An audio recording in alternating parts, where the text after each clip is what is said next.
Olá, meus queridos amigos e amigas, bem-vindos a mais um vídeo do nosso canal, esse espaço aqui de debate de temas econômicos, políticos, sociais e outros temas que de vez em quando vêm aqui bater a nossa porta e merecem o nosso debate, merecem essa nossa discussão saudável e construtiva.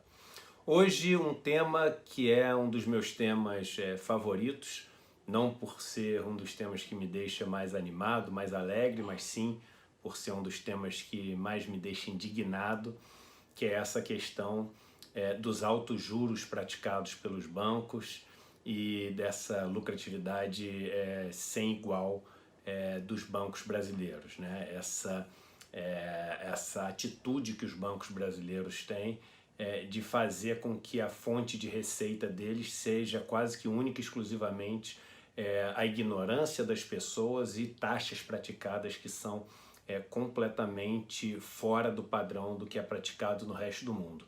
A gente deveria esperar que a fonte de lucro da maior parte das empresas devesse ser a capacidade de gerar riqueza, ou seja, os negócios geram uma quantidade de riqueza para a sociedade e eles ficam com um pedaço dessa riqueza gerada. Negócios que funcionam só de transferir de riqueza de um grupo para eles sem gerar riqueza nenhuma são negócios que quase sempre são muito prejudiciais para a economia e contribuem sempre para a gente ter uma injustiça social muito grande, uma desigualdade muito grande. E hoje vários sites, vários jornais trazem uma notícia onde os bancos culpam o baixo desempenho, o fraco desempenho da economia brasileira para justificar a morosidade, a velocidade lenta da queda da taxa de juros para o consumidor, para o cliente final, para as empresas, né? A gente sabe que a taxa de juros ela caiu bastante de 2016 para cá. A taxa de juros em 2016 ela era superior a 14%, era 14,5% a taxa básica de juros da economia, a Selic, e hoje essa taxa ela é 5,5%, ou seja, a gente caiu para quase um terço do valor que a gente tinha há poucos anos atrás. No entanto, se você for olhar a taxa do cheque especial, do cartão de crédito, do crédito para as empresas, do crédito direto ao consumidor, etc., essa taxa, ela percentualmente falando, ela caiu muito pouco ou quase nada, né? Tem um gráfico aqui, por exemplo, o cheque especial, enquanto a Selic caiu lá de 14, quase 14,5% para 5,5% nesses 3 anos, o cheque especial caiu de 328% para 306%. E antes que você queira dar uma despertinha e falar o seguinte, mas uma caiu um pouco menos de 10%, a do cheque especial caiu mais de 20%, né, de 328% para 306%. Só que se você seguir essa lógica, a gente só tem mais 5,5% para cair para ter uma taxa de juros zero, né, e o cheque especial vai continuar com uma taxa de juros perto de 300%. Por isso que a gente vê em termos relativos qual foi a queda percentual dessa taxa de juros, e na taxa básica ela caiu quase 2/3, ou seja, a taxa de juros hoje é quase um terço da taxa que era há poucos anos atrás, e quando você olha a taxa do cheque especial, a gente tem aí uma queda absolutamente ridícula, que não faz quase diferença nenhuma para as pessoas que estão pegando dinheiro na ponta. Eu sempre digo o seguinte, um juros de 328% ao ano e um juros de 306% são juros absolutamente iguais, porque são juros impagáveis, né? E as pessoas tentam entender o principal motivo da gente ter os juros tão altos no Brasil.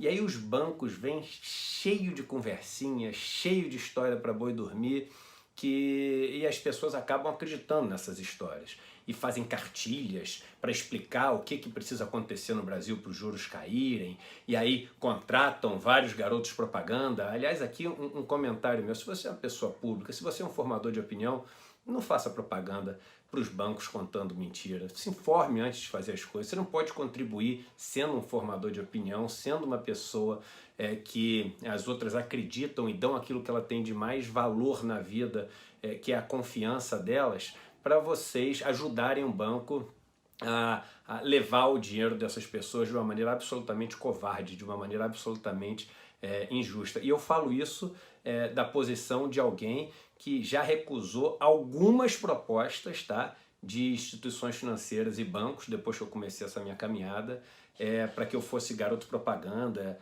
ou de um produto, ou de um banco, ou de uma corretora.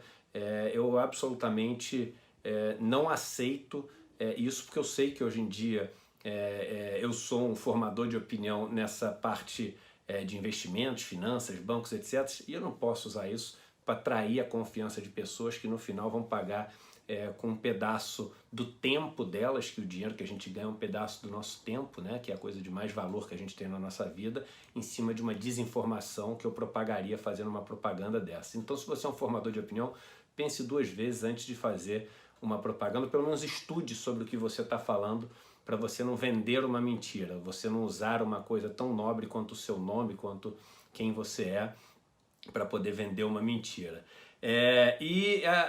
Os bancos vêm então com esse papinho de que é por causa disso, é por causa da estrutura tributária, é por causa de toda essa burocracia que existe, é por causa dos altos encargos, é por causa da parte legal, é por causa disso, daquilo, custo de pessoal, que o custo de pessoal no Brasil é muito caro, 500 motivos diferentes.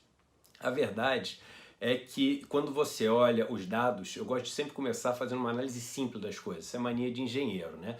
Tenta simplificar o problema para poder achar mais rápido a solução. Então vamos partir do final. Partir do final é o seguinte: o Brasil, deixa eu botar aqui para continuar a nossa tela, o Brasil é o país no mundo onde há quase 2 décadas, todos os anos, nós somos o país onde os bancos têm a maior lucratividade de todos os países estudados no mundo. Não são dados meus, são dados do Bank of International Settlements, o BIS, que é o Banco Central dos bancos centrais no mundo, que faz esse estudo. Então é algo que vocês podem confiar como não sendo um dado criado por um instituto ou uma associação ou um sindicato X ou Y. É um dado da instituição que representa os bancos centrais aí do mundo. Então o Brasil é o banco que tem a maior lucratividade entre todos os países estudados do mundo para os bancos. Se tem essa maior lucratividade, é porque a vida dos bancos aqui é muito mais fácil do que em qualquer outro lugar do mundo, né? Os outros bancos do mundo têm agências também, contratam pessoas, tem vários lugares do mundo onde o custo de pessoal é muito mais caro do que no Brasil, não só por causa de encargos, mas porque a mão de obra também é muito mais cara que no Brasil. Então, começando pelo final, a gente já vê que alguma coisa tem de mais fácil aqui ou de errada aqui, porque a lucratividade aqui é muito, muito, muito maior do que em todos os lugares do mundo. Somos campeão mundial há vários anos seguidos aqui no Brasil. E aí os bancos cobram esses juros muito alto, e eu vejo muitas vezes as pessoas olhando a situação de endividamento das famílias no Brasil, das pessoas no Brasil, e falando: ah, quem mandou querer pegar dinheiro emprestado também? Isso é culpa do brasileiro que pega dinheiro emprestado sem saber.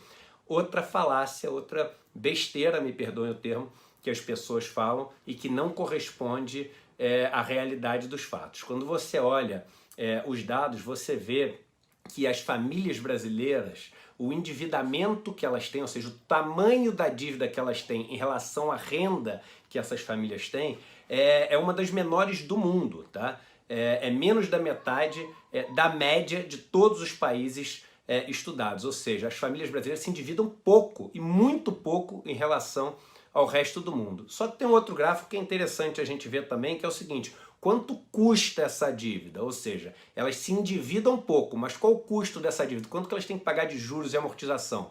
É aí que você vai sacar o que acontece e descobrir esse grande segredo do lucro dos bancos. O quanto custa essa dívida das pessoas é o maior custo do mundo, e aí a gente tem um custo que é mais do que o dobro da média de todos os outros países estudados. A gente é o campeão do mundo em termos do custo dessa dívida em relação à renda das famílias, comparado com todos os outros países do mundo. Ou seja, apesar das famílias brasileiras serem uma das que menos se endividam do mundo, elas são as que mais pagam o custo de dívida do mundo. Onde fica esse dinheiro? Se você falou nos bancos, você acertou e ganhou um aperto de mão de presente, porque é o único prêmio que eu posso te dá. Na verdade, a gente não deveria ganhar prêmio nenhum para acertar uma questão que é que tem uma resposta tão triste como essa no Brasil. E tem dois motivos principais pelo qual dificilmente essa taxa vai cair, essa taxa para o consumidor, para a empresa no Brasil.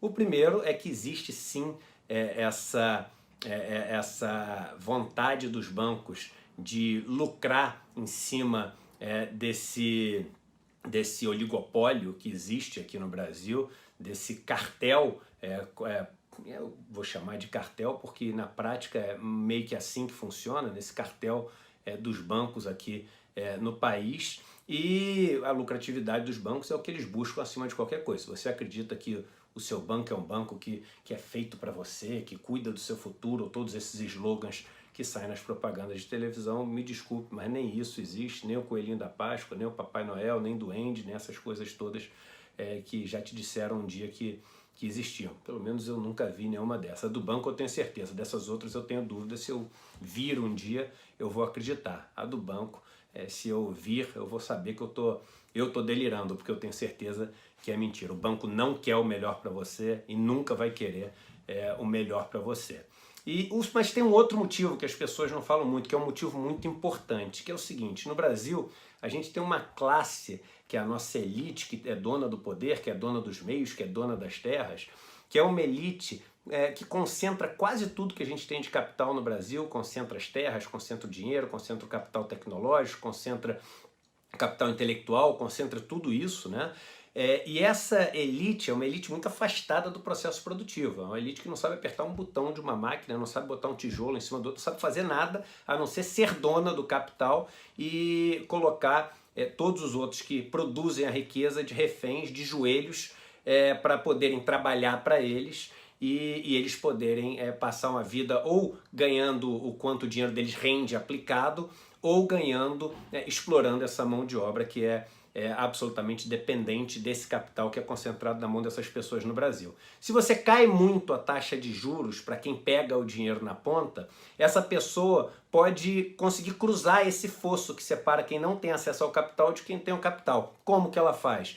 Vamos supor que você é dono de uma terra, se você é dono de uma máquina, se você é dono de alguma coisa que consegue gerar mais riqueza do que o quanto custa o dinheiro emprestado para comprar essa terra ou comprar essa máquina, vamos supor que você consegue gerar 5% de retorno em relação ao valor da terra ou valor da máquina todos os meses, e você consegue pegar dinheiro para comprar essa terra ou comprar essa máquina a 2%. Você vai pegar dinheiro emprestado, comprar a terra, comprar a máquina, você vai gerar sua própria riqueza e você vai conseguir quebrar esse ciclo de dependência. Quando você quebra esse ciclo de dependência, você quebra também essa relação de poder que existe, e aí você está ameaçando essa estrutura de poder que tem no Brasil. Então, juros no Brasil tão altos na ponta, eles impedem que as pessoas no Brasil tenham acesso ao capital, que as pessoas no Brasil tenham acesso aos meios de produção, à terra, e assim elas continuem dependentes, e essa classe que manda no país em termos de poder econômico, ela siga podendo viver sem produzir riqueza nenhuma, sentado ali em cima do sofá, aplicando dinheiro nos títulos públicos, aplicando dinheiro nos bancos e sem ter a menor ideia de como funciona esse processo produtivo. Então esses são os dois principais motivos de existir uma resistência tão grande dos principais grupos econômicos, das pessoas mais poderosas do país, dessa taxa de juros cair na ponta. Uma é para poder garantir esse lucro abissal, sem igual, sem nenhum comparável no resto do mundo, e o outro motivo é para você manter essa relação de dependência, essa relação de poder que existe nesse país, que é o país mais desigual do mundo, segundo alguns índices, e onde a maior parte da população literalmente come o pão que o diabo amassou, vivendo no paraíso que Deus criou. A gente não pode deixar que essa equação continue dessa maneira. Se a gente foi abençoado com um lugar tão bonito, com tantas possibilidades de geração de riqueza, a gente deveria distribuir isso bem melhor do que é distribuído hoje, e fazer com que os bancos, ao invés de serem os grandes vilões dessa história, servissem como um instrumento, uma plataforma de distribuir acesso a financiamento e permitir que todos pudessem ser donos do seu caminho e produzir a sua riqueza para contribuir para uma sociedade mais justa e mais rica. Tá bom? Um abraço para todos vocês e nos vemos no próximo vídeo.